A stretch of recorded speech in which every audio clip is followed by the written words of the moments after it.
Georgette, magandang gabi po sa inyo. Welcome back po sa ating pong Song Bible Study. Ready na po ba kayo?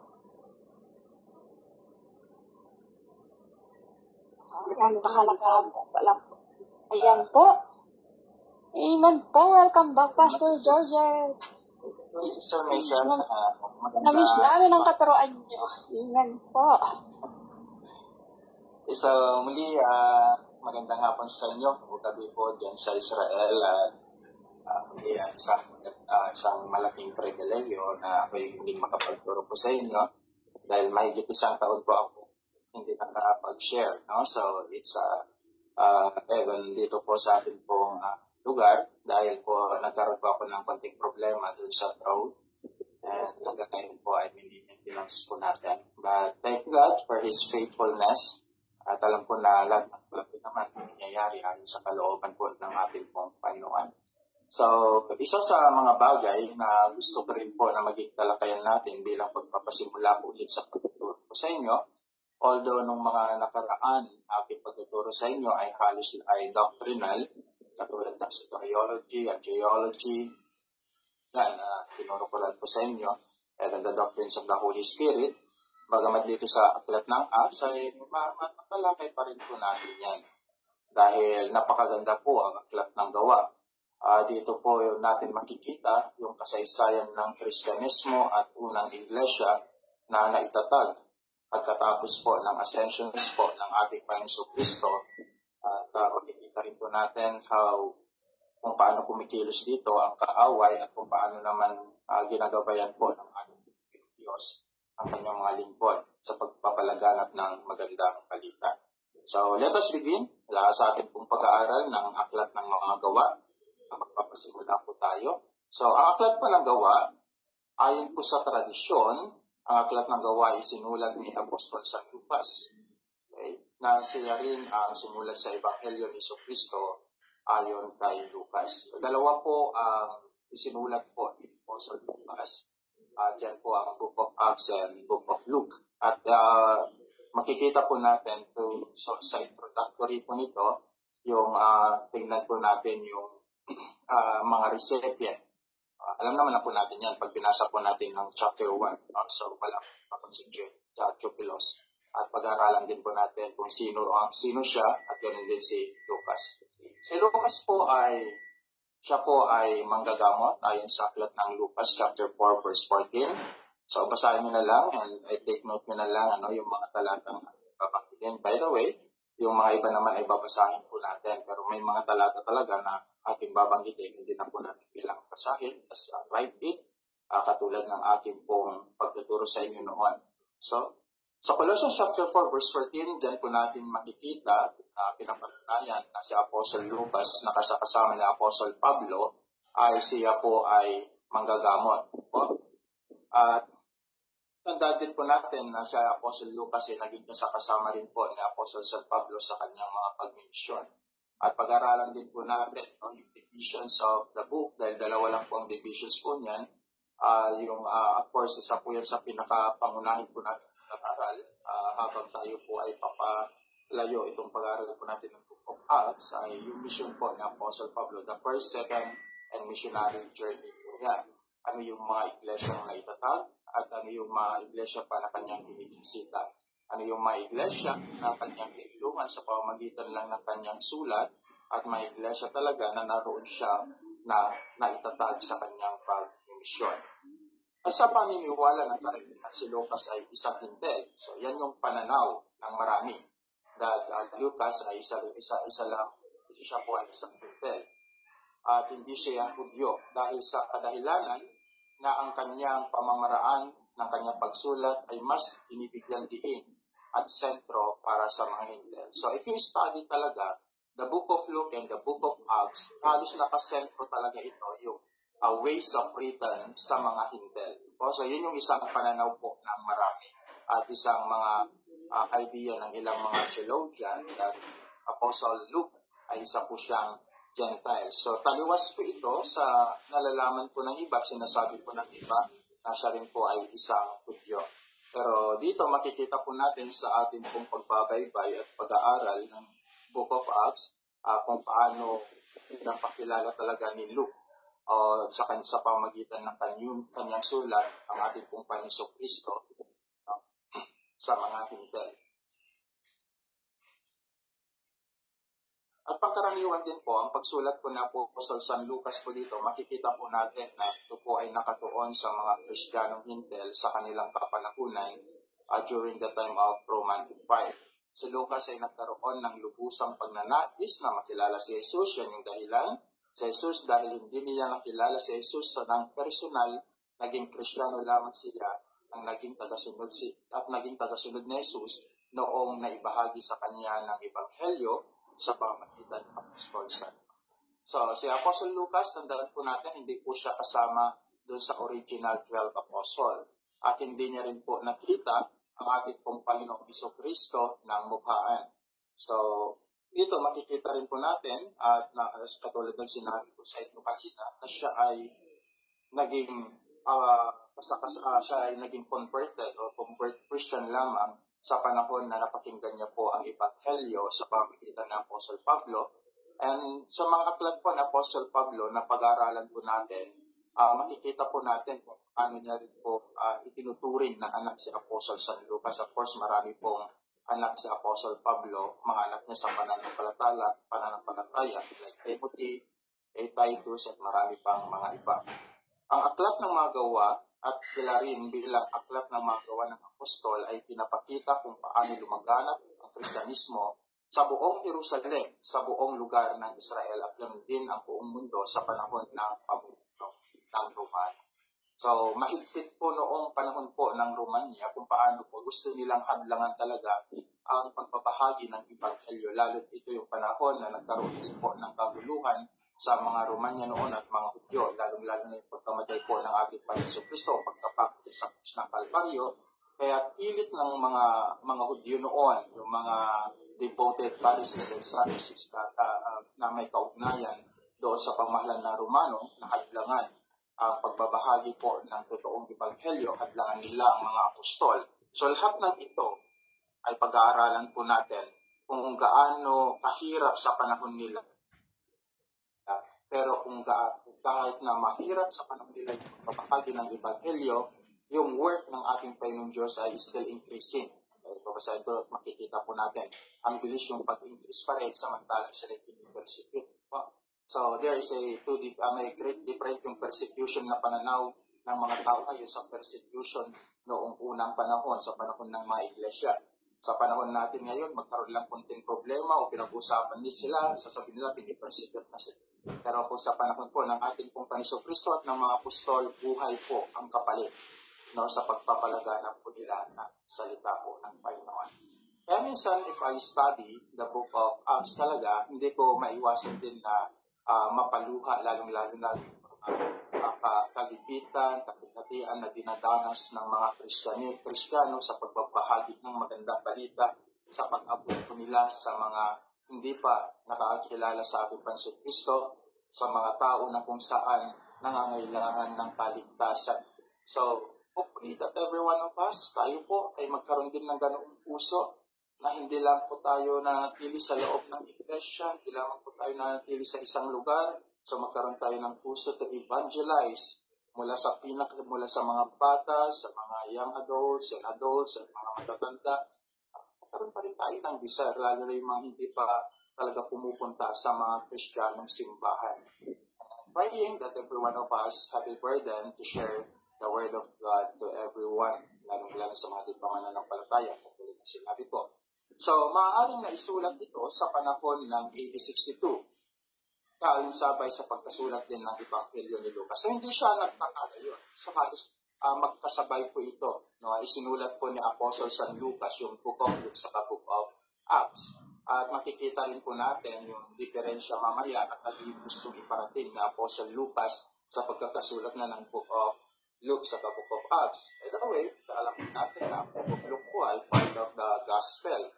Pero tandaan po natin, if you study the Book of Luke talaga, halos nakasentro rin ito doon sa mga hintel. So alam po natin na ang Book of Matthew rated to the Jews, and the book of Luke is written to the Gentiles or every Christian during their time.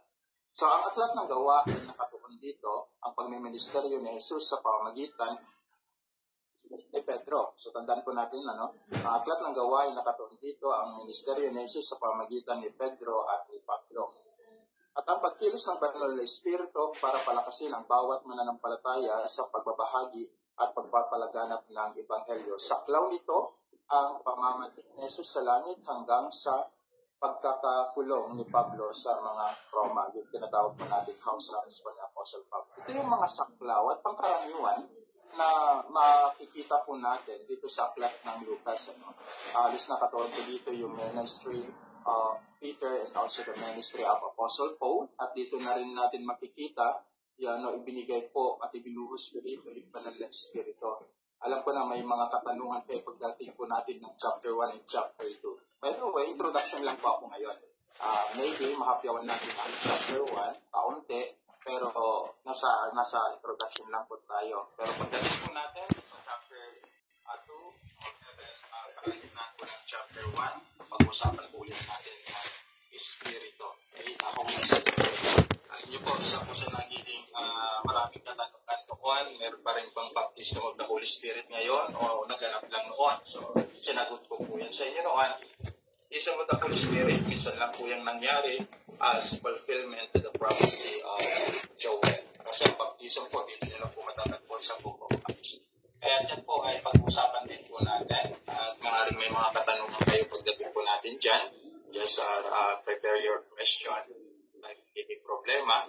Wag lang pong maunahan ang ating pong mga talakayan dahil para magkaroon naman po tayo ng konting excitement to our next topic every night po, every Monday po na tayo po ay naglaharap.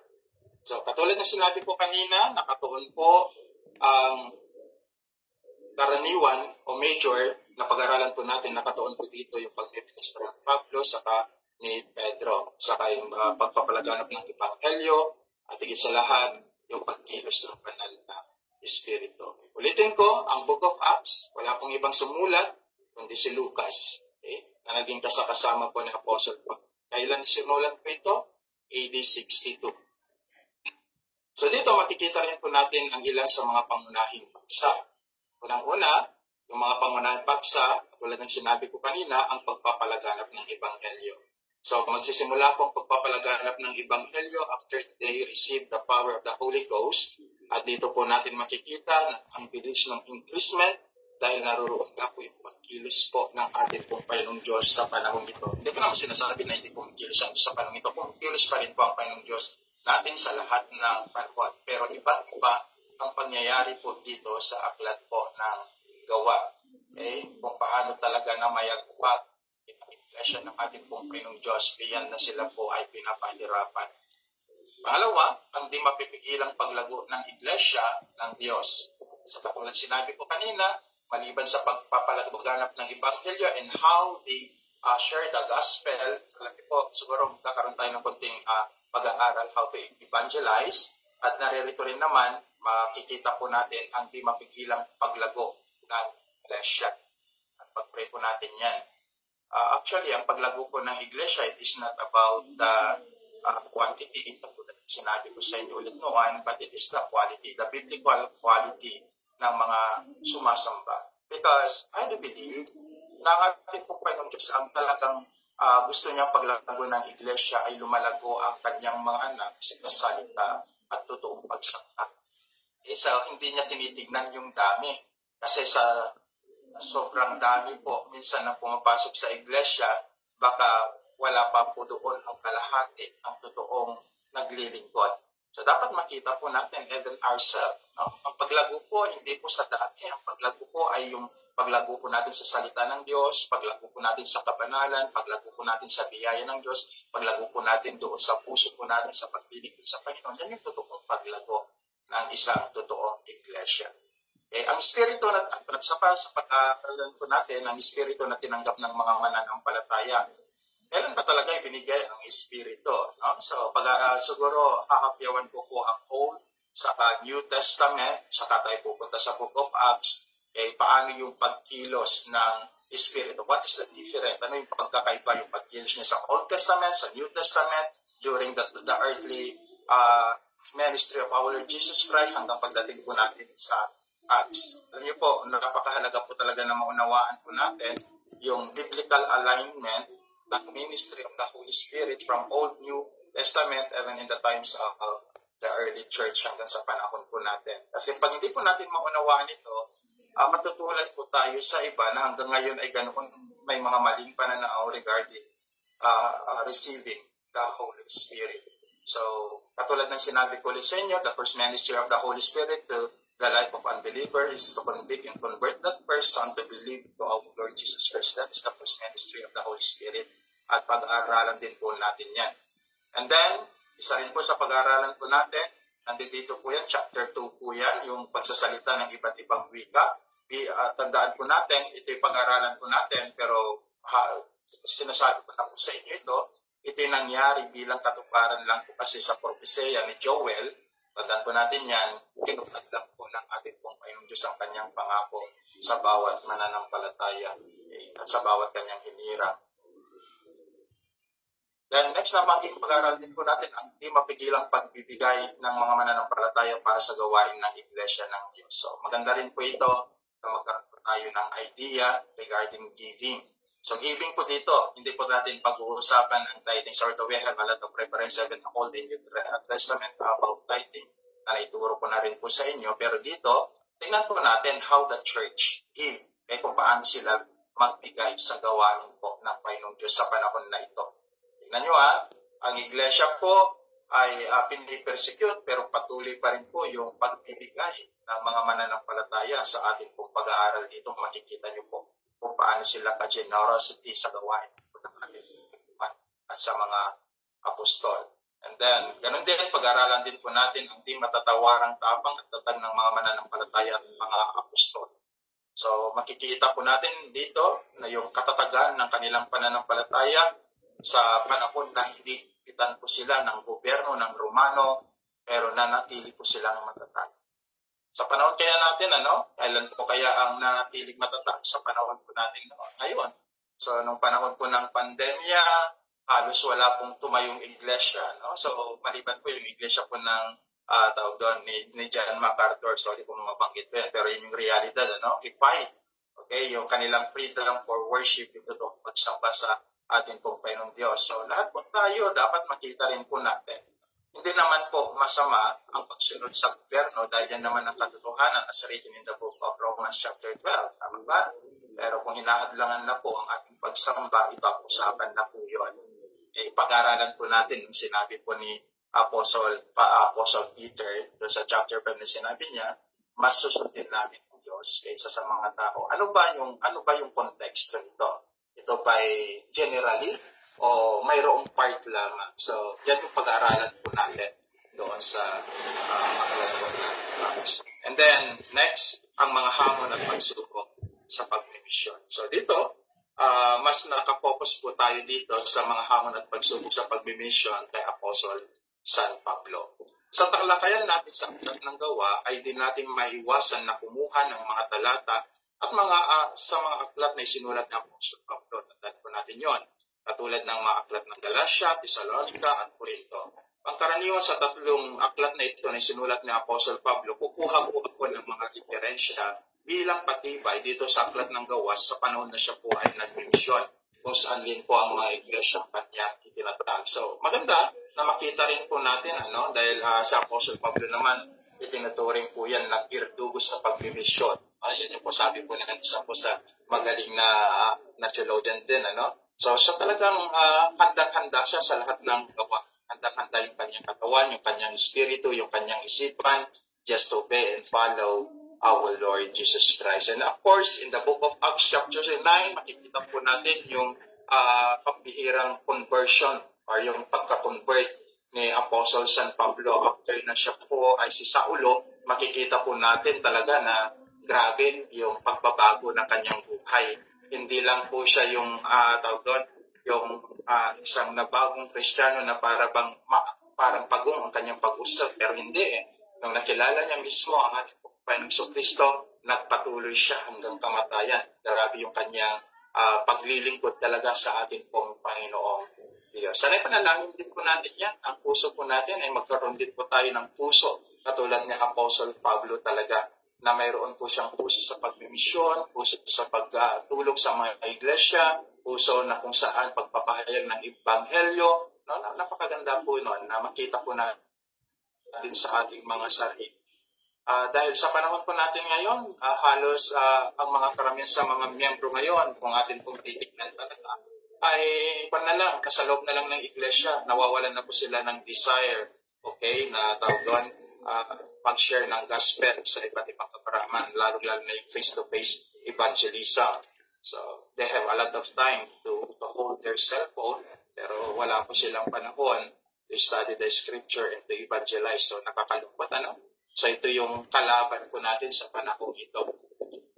Ito yung kalaban po natin. And hopefully na bawat isa sa inyo ngayon ay magkaroon din po ng puso habang tayo pinag-aaral po.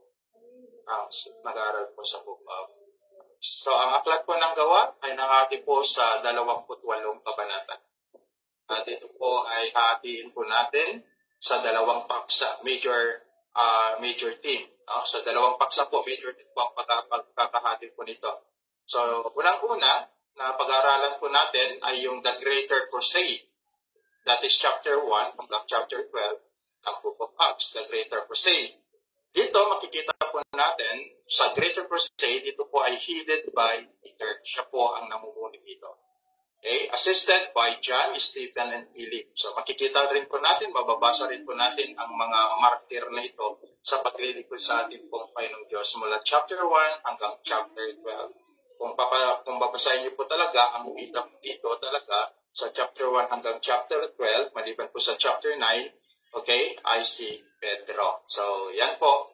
Unang pan po natin, pag-aaralan po natin sa susunod na talakayan po natin, na ako po yung magtuturo sa inyo, The Greater Crusade. The Greater Crusade, yung tawag doon kung paano. When we talk about crusade, it is to change, okay? Reformation, pagbabago. So, hindi po ito yung pagbabago sa isang sekular na aspeto, kundi kung pagbabago ng isang relihiyon mula doon sa paniniwala ng mga Sadducees, mula doon sa paniniwala ng mga Pariseo. Dito makikita po natin yung totoong pagbabagong ginawa ng mga apostol sa pamamagitan ng kapangyarihan ng Espiritu at nubay ng ating pong Panginoong Jesucristo. So, they change the world. Okay? Nabago po ang ito sa ganitong pagkilos po ng mga Kristiyano sa panahon ng Romano. So, ano yung operations nila? Ano ang saklaw ng tinatawag po nating The Greater Crusade? Saklaw lang po nito yung Jerusalem for the Holy Land. Dito unang umikot ang Ebanghelyo ni Kristo. Dito unang lumaganap ang Ebanghelyo ng ating pong Panginoon Kristo. Dito nagkaroon ng maraming mga Kristiyano, sinaunang Kristiyano nung panahon po ng mga Romano, nung panahon nila Pedro. So, nagsimula talaga ang Kristyanismo sa Jerusalem. Makikita po natin, pag-aaralan po natin yan. Okay? Nagsimula talaga ang Kristyanismo sa Jerusalem, hindi po sa ibang mga lugar. Nagsimula po talaga ang Kristyanismo sa Holy Land. So, paano naman ito nakarating sa iba't ibang lugar? So, ang pangalawang paksa po natin, ito ay mula sa chapter 13 hanggang 28, The Global Crusade. The Global Crusade. Una kanina, The Greater Crusade na pinamunan ng Apostle Pablo. Ngayon naman, The Global Crusade, headed by Apostle Paul. So ito naman, kung si Pedro ay nakatuon ang kanyang pagmimisyon sa mga Hudyo, si Pablo naman ay tinawag ng Diyos para sa kanyang pagmimisyon para sa mga Hindi. Yan po, mababasa po natin doon sa aklat ng Gawa chapter 9 yan. Pag-aralan po natin yan kung paano nagkaroon paano na-convert sa Apostle Pablo mula doon sa pag-persecute niya sa mga Kristiyano hanggang siya ay naging isang totoong Kristiyano at lingkod ng ating Panginoon Kristo hanggang siya naman ngayon itong pinipersecute. Okay? Na marami mga debotong Pariseo at Sadduceo. So, sino mga kasama po ni Apostle Pablo? So, mga kasama niya po dito si Barnabas, si Silas, si Mark, si Timothy, si Luke. Ito yung mga kasama niya talaga sa isang totoong pagmimisyon. So ito yung magbabasa po natin from the different chapters and verses in the book of Acts, beginning chapter 13 hanggang 28. So ito yung dalawang pinaka-major na topic po natin at pagkakahati ng ating magiging paksa sa aklat po ng mga gawa. The Greater Crusade and also the Global Crusade. Okay, so when we talk about the Greater Crusade, babalik po tayo, Operation to the Holy Land. And when we talk about the Global Crusade, Operation to the Holy Earth. Yan ang pagkakaiba, no? So, si Pedro, doon lang talaga siya sa Holy Lands, si Pablo sa buong mundo. So, napakalawak yung ministry ni Apostle Pablo na ibinigay sa kanya. Siya yung natatanging apostol na nagpaliwanag ng dakilang biyaya ng Diyos na tatanggapin ng mga mas especially if you study in the book of Ephesians. So, napakadakila talaga ang gawain po ng ating pong Panginoong Diyos. So, makakaragdagan lang na talakayan po natin kasi may mga important part din po sa pag-aaral po natin ng book of Acts. Makakaragdagan pa na talakayan sa ating pag-aaral ng aklat ng mga gawa. Unang-una, chapter 2, mga himala sa panahon ng Pentecostes. Maraming mga himala po na magbasa po natin. Pangalawa, ang pagiging martir ni Stephen, Santiago at ni Pablo. Pag-aaralan din po natin yan. Ilang mga talakayan po natin para mapahan po natin. And of course, may dalawa po dito na pag-aaralan po natin na nabuhay na muli. Hindi po yung nagkaroon po sila ng corruptible body, pero nabuhay po sila, nadagdagan po yung kanilang buhay. Kaya ang pagkabuhay muli ni Dorcas, Acts chapter 9, verse 40 to 41. Saka ang pagkabuhay po ni Eutychus, Acts chapter 11, verse 26. So, pag-aaralan po natin the different resurrections of Christ saka yung resurrection na nangyari sa kanila. So, kailangan makita rin naman po natin yung bagay na ito. Although, natalakay na rin yata ito sa panahon ng pag-aaral po natin ng Christology, pero hapyawan po natin regarding this word resurrection in the book of Acts chapter 9. At isa rin po sa pag-aralan po natin ang pagpapahayag ng Ebanghelyo at paghadlang at pag-atake ni Satanas. So, dalawa.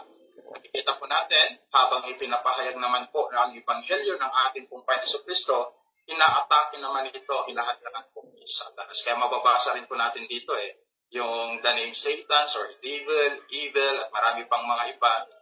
Makikita po natin na habang ang Ebanghelyo ay pinapalaganap, nandoon naman yung pagkilos ng kaaway. At thank God, we know that our God is. So ano yung mga gawain ni Satanas? For example, na pag-aaralan po natin. Unang-una, he attempt to bar it. Ano yung kanyang gustong gawin sa Ebanghelyo ng ating Panginoon Kristo? Gusto niyang harangan. Acts chapter 4, verse 18, saka 5, verse 28. So, unang-unang gusto talaga ng kaaway, maging sa panahon natin ngayon, hindi lang po sa panahon ng Acts, hindi lang sa panahon ng Apostle Pablo. Gusto niya talagang harangan ng Ebanghelyo. Trabaho niya yan. Okay.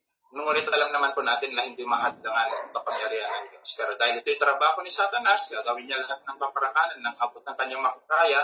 Pero we know that the gospel of Christ ay hindi pumadlangan dito kahit sino. Basta naroon po yung mga puso ng mga tao na handa talaga na magsakripisyo rin po ng kanilang mga buhay to share yung Ebanghelyo po ng ating pong Panginoong Diyos. Then pangalawa, nagagawin po ni Satanas kung paano niya po ito gustong bilhin. Okay? He want to buy also the gospel. Actually, when we talk about this, pagdating po natin ng chapter 8 talaga, sa panahon po natin ngayon, ang Ebanghelyo binibili po nila. There is no other gospel. Sabi po mismo ni Apostle Pablo in the book of Galatians, wala naman talaga. Pero marami ngayon, sa panahon natin ngayon, binibili na po. Okay? Ebanghelyo, pinabayaran na. So, yan po yung malalaking problema. Sino gumagawa nito? Mga prosperity gospel na gustong-gusto ng mga. So, pag-aralan nga po natin konti ito kung paano nila twist ang salita ng Diyos dahil nabili na pala dito ni Satanas. So, those twisted gospel, Satan already buy. Okay? Alam po natin yan. Okay? Pag-aralan po natin yan. No? Dahil marami talaga yung mga twisted gospel, yung mga ebanghelyo pa na kung saan talagang iba na yung laman doon sa biblical gospel talaga. So, mayroon po akong nabasa noon, i-share ko na rin po sa inyo. na kung saan iba na rin po yung kanilang Apostles' Creed, iba na rin po yung kanilang pananaw doon sa grace of God. So lahat ng ito, galing po ito doon sa mga extreme at mga tinatawag po nating prosperity gospel. So, binabayaran na para sa kanila ang Ebanghelyo. So, titignan po natin dito, pagdating po natin dyan, kung paano nila tinitwis ang Ebanghelyo, paano sila yumayaman, at paano nila pinapahirapan ang tao. But the gospel is not that. Huwag po natin ipagbintang. Sabi nga po na po sa tinanggap ninyo na ito ay walang bayad, ibibigay din natin sa iba na walang bayad. Ganyan ang sharing po natin ng gospel. The only thing na pwede nating mayambag sa pagpapalaganap ng Ebanghelyo, of course, our sacrifice. Yung hindi matatawarang pagsasakripisyo nito upang maabot po natin ang ibang mga tao. So another, dun sa Acts chapter 16, verse 16 to 18, ginugulo rin po ni Satan ang Ebanghelyo. Actually, sa loob ng iglesia, ito yung kanyang pangunahing trabaho ngayon. Hindi nagkakaroon ng kaayusan sa loob ng church, iba't ibang pananaw, iba't ibang paniniwala, at ibang view na rin po sa Ebanghelyo. Kaya yan po yung trabaho niya ngayon, i-try na ginugulo. Ang istorya naman po dito ay patungkol doon sa isang babae na sinasabihan po ng evil spirit, pero titignan din po natin ang kabuong konteksto kung paano po naman, maliban dito, kung paano po naman ginugulo ni Satan ang salita ng Diyos o pagbabahagi ng Ebanghelyo sa loob ng iglesia. Naalala ko tuloy, sinabi po ng isang theologian na kamamatay kamakailan lang, sabi niya, hindi, ang ginagawa naman talaga ng kaaway ay hindi naman niya inu-oppose ang totoong Ebanghelyo, kundi nagtatanim siya ng ibang Ebanghelyo. So, nagtatanim siya. Ibig sabihin, sa mga preaching po ng mga pastor na hindi ganoong kalalim ang paniniwala at pag-aaral nila sa banal na kasulatan na ginagamit ng kaaway sa ibang gospel ang kanilang naituturo. So yun, nagtatanim siya ng tears, hindi talaga yung good seed. So dapat maging maingat din po tayo sa ating napapakinggan, sa ating mga inaawit at marami pang mga iba. So be careful dahil lahat ng yan ay pwedeng gamitin po ng kaaway. So dito makikita rin po natin that both angels and demons are seeing this action. So makikita rin po natin. So for example, makikita po natin dyan that the angels protect Apostle Paul. Okay, some apostle, I should say, to sa aklat po ng Acts chapter 12, verse 7 to 8. Makikita rin po natin yung pagkilos po dyan ng Diyos doon sa plagues to King Herod, Acts chapter 12, verse 23. Yung mga demon possessed and sorcerers, mababasa rin po natin yan sa Acts chapter 8, verse 9, saka Acts chapter 13, verse 6 to 10. So yung damsel, and saka Vagabond, and then most especially, mababasa rin po natin dito yung revival. Gusto kong may talakayan tayo kunti sa revival. The difference between the revival and the early church and revival today na pinuprograma po ng mga pastors or mga church deacons or mga iglesia. Diba? Pag kayo pupunta sa churches, may revival night tayo. Mayroon tayong revival conference. So, what is the difference? The revival in the early church and the revival today. So, ang revival ba ay dapat natin iprograma? Programa lang ito ng Diyos na bigsta na lang niyang gagawin sa panahon na ito'y kanyang nanaisin. So, dapat makita po natin the difference between the revival in the New Testament and the early church and revival today. So, ang laki po ng diferensya. So, marami pong mga nabubudol po dito sa mga ganitong mga talakayan. So, of course, there is also a riots and breakout during the times of Apostle Paul's ministry. Okay, that is in the book of Acts chapter 19, 28, and 34. So, makikita rin po natin dito, yung tinatawag po natin the early church stage, least three significant conversion. So, yung early church stage po, mayroon pong 3 significant conversion connected in the book of Genesis. Pag-aralan po natin kaunti dito, pagdating din po natin dito, Unang-una, the conversions of the eunuch, found in the book of Acts chapter 8, verse 36 to 38. So, sabi dito, from the descendant of Ham ito. So, Genesis chapter 10, verse 6 to 20, makikita po natin at mababasa rin po natin yung descendant of Ham. Okay, so, the conversions of the eunuch. Pangalawa, the conversions of Paul, Acts chapter 9, verse 1 to 6. And then, dito, from the descendant of Shem, alam naman po natin, yung Shem, dyan galing po ang Israel. So alam po natin sa Apostle Pablo is from the tribe of Benjamite. So dito makikita po natin, so si Apostle Pablo, isang patunay na this great conversion, significant conversion, si Apostle Pablo is from the descendant of Shem. So that is Genesis chapter 10, verse 21 to 31. So there is a great conversion to all Jews. And then pangalawa, para mas makilala po natin, magpandalang natin doon sa Acts chapter 8 verse 36 to 38, at sinabi natin eunuch or Ham, that is the area of Muslim. And then doon sa Acts chapter 9 verse 1 to 6, which is the conversions of Paul from the descendant of Shem, that is the descendant of the Jews. And then Cornelius, Acts chapter 10 verse 44 to 48, from the descendants of Japhet. Diyan po galing ang lahat ng mga hintel. Genesis chapter 10 verse 2 to 5. So ito yung magiging talakayan po natin. Dalawa ang pag-aaralan po natin dito. The descendants of, yung genealogy. Sisingit po natin yan, yung genealogy po ng mga anak po ni Noah. Okay? Na sila na po yung nagpalaganap ng sangkatauhan pagkatapos po ng panahon. Maganda rin naman na maunawaan din po natin yung paglaganap ng mga tao. And then, doon sa iklat naman po ng Acts, ay paglaganap ng Kristyanismo. Di ba maganda na pag-aralan po natin these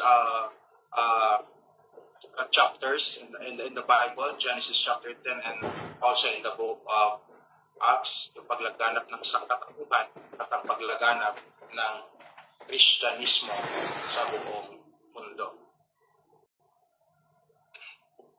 At makikita po natin dito sa pag-aaral po natin, ang mga bilang ng mga convert or nabago at sumunod sa ating Panginoon Kristo at mga apostol. So yung mga numbers of converted people, pansinin po natin ang bilis ng kanilang paglago. Pero ito'y babalik tanaw po tayo pagdating po natin sa mga kabanatang ito. Ito isa lamang pong summary for the introductions of our topic today. Sa gabi po nito, ito introduction lamang po. Para sa ganon ay meron na po tayong ilang mga idea sa mga talakayan po natin sa mga susunod na araw po. So, unang-una yung conversion at yung paglaganap at yung ng mga mananampalataya sa panahon po ng early church, sa panahon po ng mga apostol ay ang bilis. Unang-una, nagsimula po yan yung 120 believers sa Acts chapter 1 verse 15. So 120 believers po yan. Ngunit pagdating mo doon sa Acts chapter 2 verse 41, mayroon na yan na po dyan na 3,000. Okay? May 3,000 na muling tumanggap at naniwala, nagsisi, okay, sa kanilang mga kasalanan, naniwala sa Ebanghelyo sa ating pong Panginoong Jesucristo, at sila po yung naging taanib sa mga mananampalataya. So, meron ng 3,120 believers in Acts chapter 2, verse 41. So, napakaganda, no? Tandaan po natin that the requirements of the gospel, ay dalawa lamang po naman. Talaga, dito laging sinasabi, may preaching talaga. Hindi po yung pagpapatanggap, hindi yung pagsunod nila sa pananalangin, hindi po yung tinanggap kita, O Jesus, binibigay ko ang aking puso, etc., okay, na ginagawa po ng marami. The requirements of the gospel is only two. That is to repent and to believe the gospel. Found in the book of Mark chapter 1 verse 15. Sabi po kay Jesus, dumating ng panahon at ito nga, sisig ka at paniwalaan mo ang Ebanghelyo. Yun lang po ang kailangan ng tao para magkaroon ng kaligtasan. Of course, sa bagay na yan, nandiyan yung biyaya ng ating pong Panginoong Diyos. Sa isang tinuro ko noon, sa ating pong pag-preach ko dito, mapagpalit tanaw lamang po. Okay? Na ang biyaya ng Diyos at ang Ebanghelyo ni Kristo ay hindi po natin pwedeng paghiwalay. Lagi po ito magkasama. Okay? Lagi po ito magkasama. At maaari siguro, one time, I will share regarding the gospel and the grace of God. Okay, so nasa 120 sa Acts chapter 1 verse 15, and then nasa 3,000. Okay, doon sa Acts chapter 2 verse 41, mayroon na po 3,120. And then pagdating mo doon sa Acts chapter 4 verse 12, mayroong 5,000 men. Okay? Meron pong 5,000 men. dito na na-converted sa pananampalatayang Kristyanismo. So mayroon ng 8,120 converted sa panahong ito na mga apostol. So ang dami na. Marami na yon kung sa Jerusalem lang ito at sa Israel sa kanilang panahon. Samantalang ito'y kanilang patuloy na pinipersecute, patuloy na hinaharangan, patuloy na ginugulo, na katulad ng sinabi ko sa inyo kanina, pero patuloy pa rin yung pag-increase at paglago. Ano yung diferensya kaya noon at ngayon? Okay, kung bakit ganito na lamang ang paglago ng Christianism. So, siguro maging tatalakayan din po natin yan. No? The only thing that nakikita ko din naman dito, additional na lamang po, siguro doon sa pagsunod, doon sa puso at pagsunod sa pagbabahagi ng Ebanghelyo, yun yung diferensya sa panahon noon. Okay, and then pangalawa, doon sa puro, how we teach the people doon sa biblical principles, napakahalaga po nun kasi talaga pansinin po natin, marami po yung nahihila pagka sasabihin nila na na-convert sila sa Kristyanismo pero nahihila pa rin po ng mga ibang mga kulto, di kayo mga ibang mga relihiyon, Muslim, Buddhist, etc. So, may mga ganitong mga scenario na nangyayari talaga. The problem is the foundations of yung doctrines or teachings inside the church na po yan. Pangalawa, yung puso ng tao na kung saan, kung paano niya tatanggapin yung salita ng Diyos. By the way, if we study the parable of Jesus Christ in the book of Matthew chapter 13, alam naman po natin yan, alam ko na nababasa niyo po lagi dyan na there is a different heart kung saan nagtatanim ang salita ng ating pong Panginoon Diyos. Pero sana tayo yung tao na may puso na lumalago lagi yung salita po ng ating pong Panginoon Diyos. And then, pagdating po ninyo sa Acts chapter 5, verse 14, sabi na dito, multitudes. Pag sinabing multitudes, hindi na mabilang ang dami ng mga napo-convert na Christian. Tingnan ninyo, this is the power of the Holy Spirit in the early church. This is the power of Christ. This is the yung significant work of the disciples or apostles of our Jesus Christ and Christian early church. Walang ibang sentro ng kanilang mga gustong gawin kundi ang palaganap ang mabuting balita sa lahat ng tao. At yung uman sa atin, yun pa rin. Hindi pa rin nagbabago. Ang utos ng Diyos, yun pa rin. Yan yung inutos ni Kristo doon sa aklat ng Matthew chapter 28, beginning verse 19 to 20. The Great Commission. Share the gospel to every people. Yan pa rin yung mandate. Yan pa rin yung dapat po natin gawin sa panahong ito. Dahil dumarami ang populasyon, dapat tayo ay lalong magsumita. Sabi po ng isang rate na aking nabasa nung nakaraan lamang, kung ang Kristiyano na nakukonvert sa panahon po natin ay may 6 kada isang araw, ang katanungan, ilan ba ang naipapanganak man sa isang araw? So mas marami na di hamak ang naipapanganak. So anong gagawin ng mga Kristiyano sa panahon natin dito? So magsumikap, magsipag, at laging maging handa sa pagpapalaganap ng mabuting balita katulad ng sa aklat. So may mga ilang din mga converted people dito nasa pagpapayag po ng Ebanghelyo ni Apostol Pablo. Pansinin po natin. So ito yung mga na-convert sa pagpapayag po ng Ebanghelyo ng ating pong Panginoon Kristo. Then sa Acts chapter 16, verse 25 to 34, the prisoner keepers. So yan po, makikita po natin dyan. Yung mga prisoners po dyan, na-convert po sila sa pagiging Kristiyano. Then sa Acts chapter 17, verse 16 to 31, the philosophers. So yung mga marurunong. Tignan ninyo yung boldness na Apostle Pablo talaga. Kahit na itong mga tao ay sobrang tatalino at runong, basta't Ebanghelyo ang usapan, he is ready to preach, to teach, kanyang ipinaglalaban po ito. So, ganun siya. Eager talaga to share the gospel.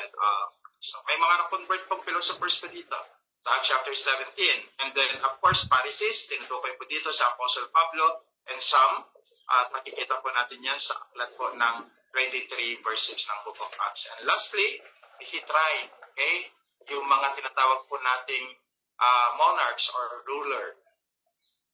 sa panahon ng Acts chapter 24 to 20, verse 24 to 25, saka Acts chapter 26. So yan po, yung mga naku-convert sa panahon po ng Gawa. Sa panahon po na. And then sa Acts chapter 1 to 12, katulad ng sinabi ko sa inyo kanina, the Greater Crusade, okay, which is happened in the Jerusalem, the Holy Land. Dito sa Acts, dito na tayo magtatapos ngayon sa Acts. But by the way, hindi rin po kasi ako pwedeng magsalita po ng sobrang tagal. At yun po yung isang kadahilanan. Hindi na rin po masyadong pasigaw ang aking pong pagtuturo ngayon. So, punta lang po tayo dito sa Aklat ng Gawa. Dito natin pag-aaralan kunti yung mga ilang mga facts, introduction po patungkol kay Teofilo. Sa Aklat ng Gawa, sabi po dito, verse 1,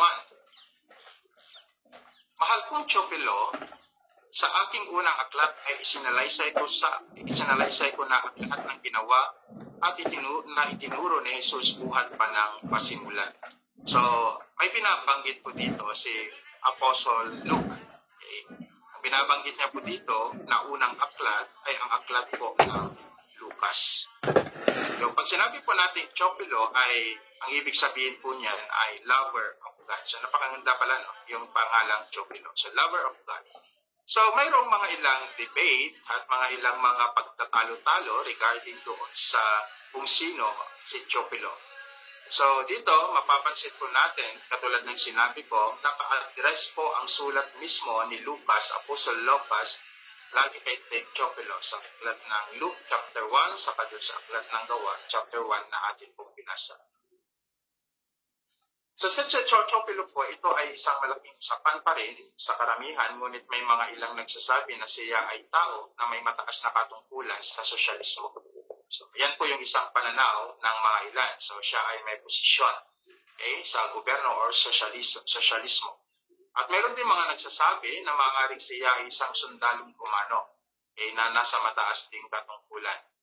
At higit sa lahat, siya ay isang tao na mayaman at may kaya sa buhay. Ito yung mga tatlong bagay na maaaring, ito kasi wala naman tayong proof mababasa doon sa Bible kung sino talaga si Teofilo, pero ito yung mga bagay-bagay na sinasabi po ng mga ilang mga theologian at ilang mga scholar, probably sabi po nila na ganito si Teofilo. So, anuman siya, kung anuman si Teofilo, it's either may posisyon siya sa gobyerno, siya isang sundalo, o siya po ay isang mayaman na tao. Ang mahalaga dito, makikita po natin, okay, ito yung tao na pinag-adresan mismo ni Apostle San Lucas na tagatanggap ng sulat na ito upang maipaunawa ang Ebanghelyo ni Kristo at higit sa lahat ang gawa ng mga apostol sa panahon nila. Okay? And then of course, yung sulat na ito, okay, ay nakarating na rin po sa atin, sa ating pong pagbabasa. Malaki po ito ang mayambag sa ating pong Kristiyano pananampalataya. So doon sa aklat po, basahin po natin ang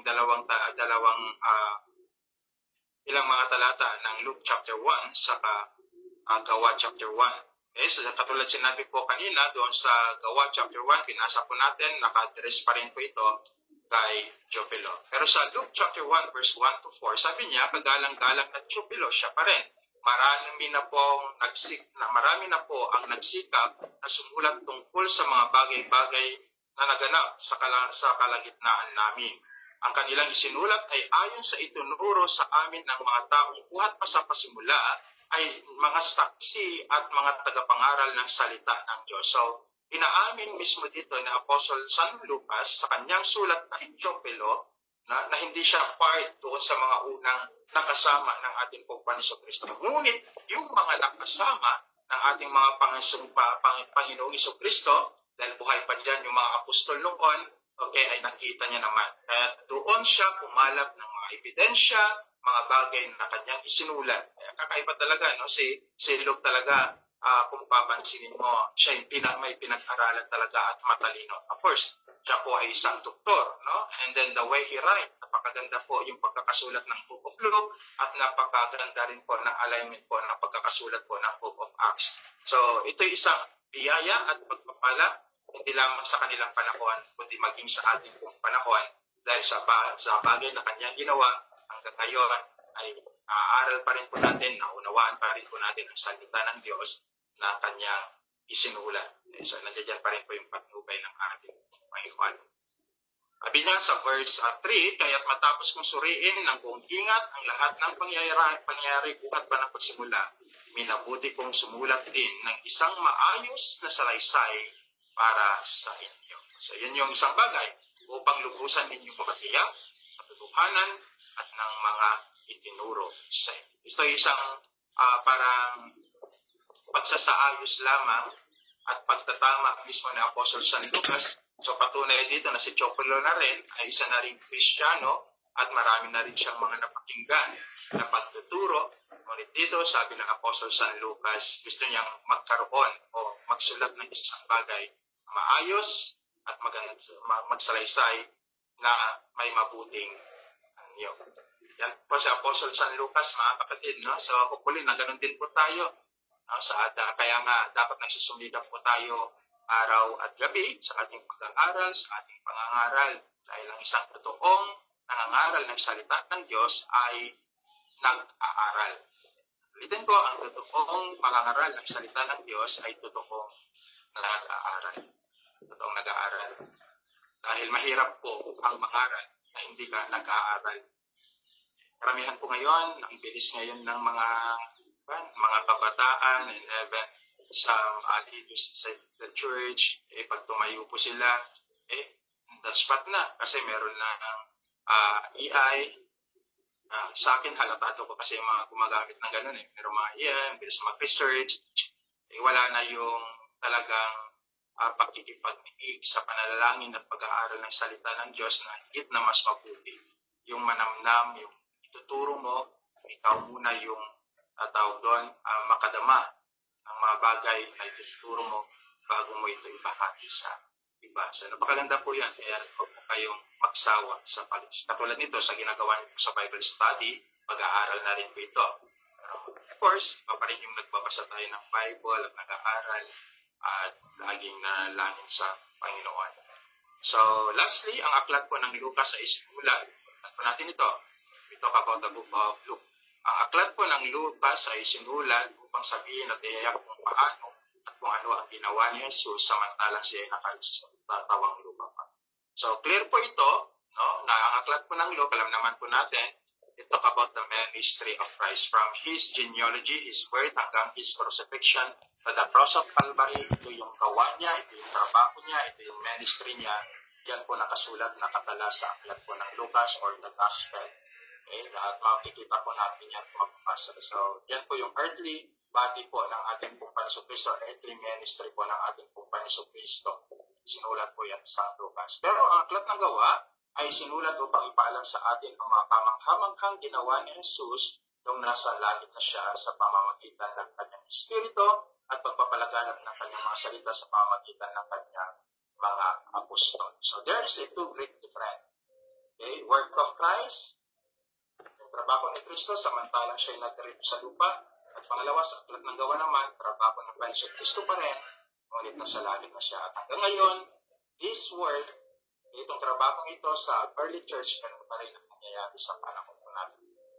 So hopefully, nasa ating pag-aaral, Pags, sa introductory po nito, ay meron po tayo. Kapatid, salamat po sa inyo pong pakikinig. Magpapasimula na po tayo ng pag-aaral po natin ng Book of Acts sa chapter 1 sa susunod po natin. That is the introductory or introductions of the Book of Acts. God bless po sa inyo. Amen po. Maraming salamat, Pastor Georgette, sa napakagandang introduction po.